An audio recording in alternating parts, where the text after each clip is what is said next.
Ya Rasulullah, like give me a dua that you don't teach to everybody else that I can make, and it's going to make magic happen, right?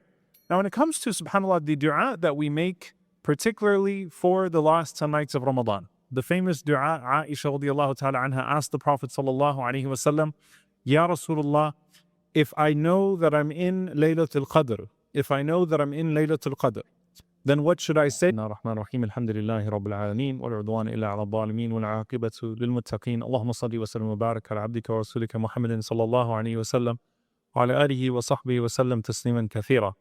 SubhanAllah, we're in the last 5 nights. May Allah subhanahu wa ta'ala allow us to be amongst those who catch Laylatul Qadr. Allahumma anni. And as we've been speaking about the etiquettes of dua, I wanted to actually use this as an opportunity to speak about the etiquettes of the dua that we're speaking about, but broaden the lesson a bit. Is it okay for a person to, instead of saying, Allahumma innaka afuwwun tuhibbul afwa anni, to say, Allahumma innaka afuwwun tuhibbul afwa anni? Is that okay?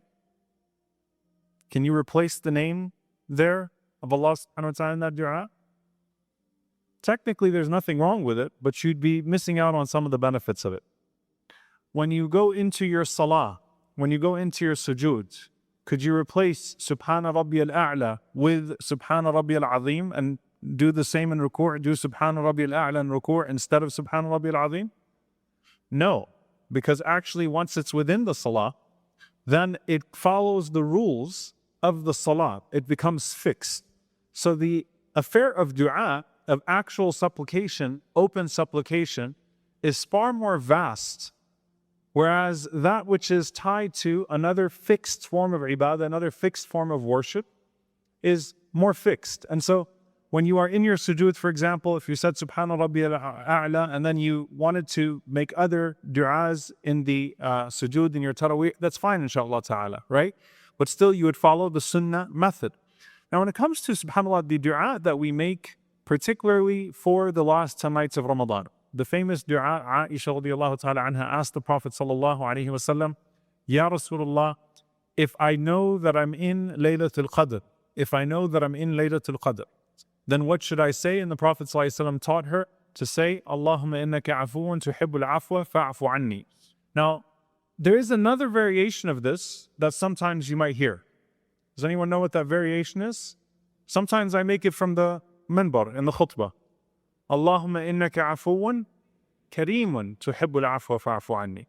Now that narration is a narration from Aisha radiallahu ta'ala anha in Sunnah Tirmidhi. It's not as strong as the other narration which is found in multiple places. However, is it okay to say it? Yes, it's okay to say it. But start with the dua, Allahumma innaka afuwwun tuhibbul afwa fa'fu anni, and then you can build on that. You can build on that.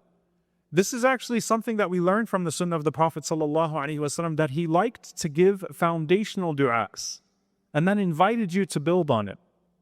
So could you say, Allahumma innaka afuwwun kareemun rahimun ghafurun tuhibbul afwa fa'fu anni? Absolutely. You're not going to hurt your dua in the long run by adding names and attributes of Allah subhanahu wa ta'ala. However, you have the springboard, the foundation, the simple dua that you then build upon, that you then start to make personal. SubhanAllah, I was going to talk about this narration that I came to Salatul Asr and Shaykh Yasser was talking about it.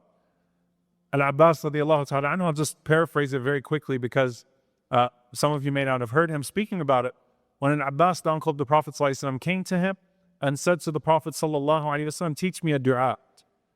Now, you know what I was thinking about when I was reading that narration? I was like, as many times as I've been asked, and I'm sure if you ask Shaykh Yasser or any imam, how many times they're asked, can you give me a dua for this?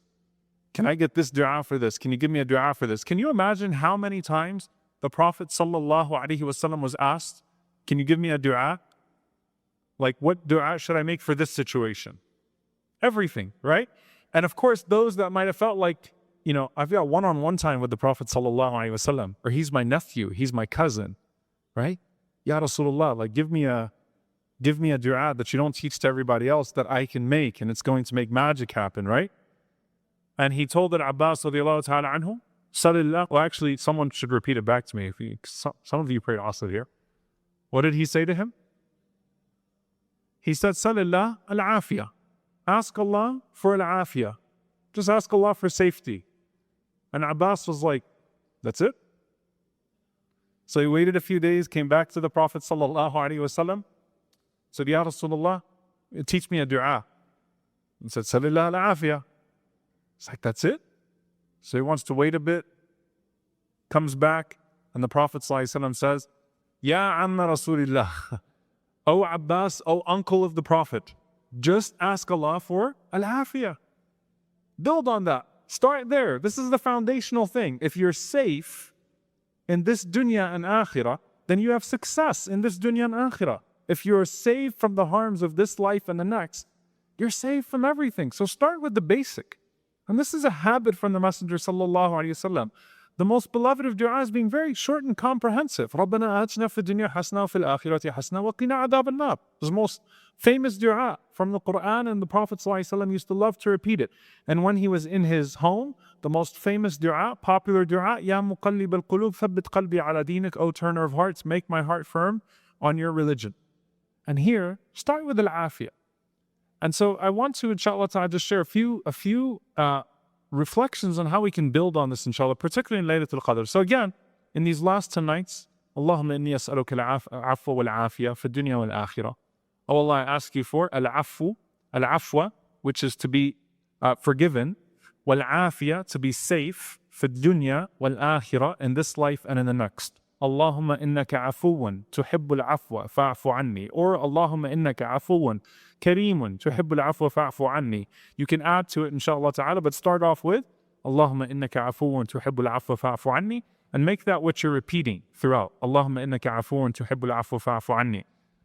And inshallah ta'ala, you find multiple narrations in this regard, inshallah, that you can start with, that you can build upon. There's another narration, actually, very interesting. It's an authentic narration from Mu'adh ibn Jabal radiallahu ta'ala anhu, that the Prophet sallallahu alaihi wasallam said that no servant of Allah will ask him for anything more beloved to him than Allahumma inni as'aluka al-mu'afa wal-afiyah fi dunya wal-akhirah. Al-mu'afa. And the scholars, they said that there are a few ways to look at this. So now there are 3 words, and I'll end with this inshallah. There's al-afwa, which is to be forgiven, to be pardoned.